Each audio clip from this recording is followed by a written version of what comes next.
And now we're going to test it on a 3 by 1.5. Here we go. 3, 2, 1, print.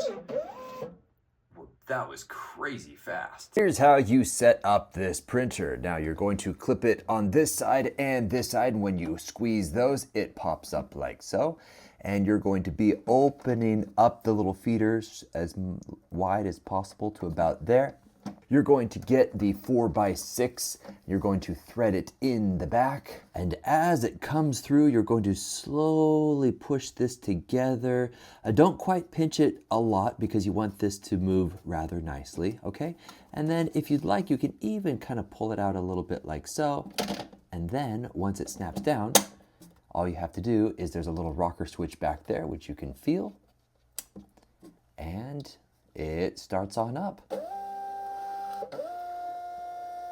Excellent. Let's go over to the computer and make sure it is talking with this. Now, after you have plugged it in via USB and powered it on, you're going to go over here, and when you click on the little plus sign, you will see that your printer is showing up right there. It's the RP420.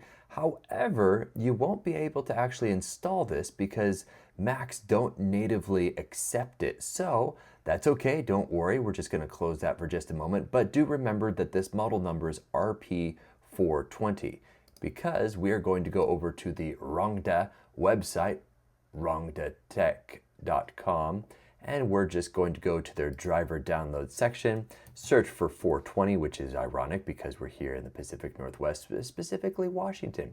And of course, I'm not on a Windows, I'm on a Mac. And just to confirm, you can hit Command F to look for it quickly.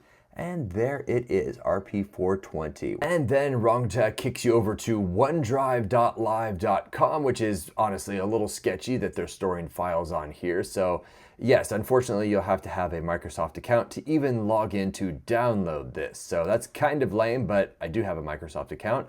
Anyway, we're gonna download this. Now open up the zip file, and we are looking for the one that ends with PKG as in package. Double click on that.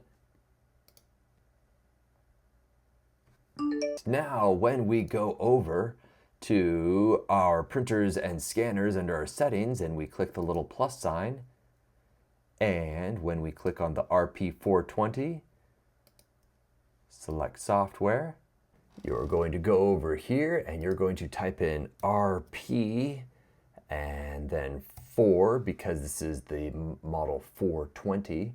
And you're going to see a whole bunch of different options right here. Don't select any of these except for this little one that says 203. Not the 203 fast, not the 203 normal, but just the 203. Okay? Click OK. Go back over here. Click Add. And we are added. All right, let's go ahead and close out of this. And I have my C4 soap right there, which I'm going to print. I'm going to hit Command P. And this is just in preview right there. And we're going to select our printer, hey, which is right there, the RP420. Cool, cool. And we are printing on size 4x6. Click print.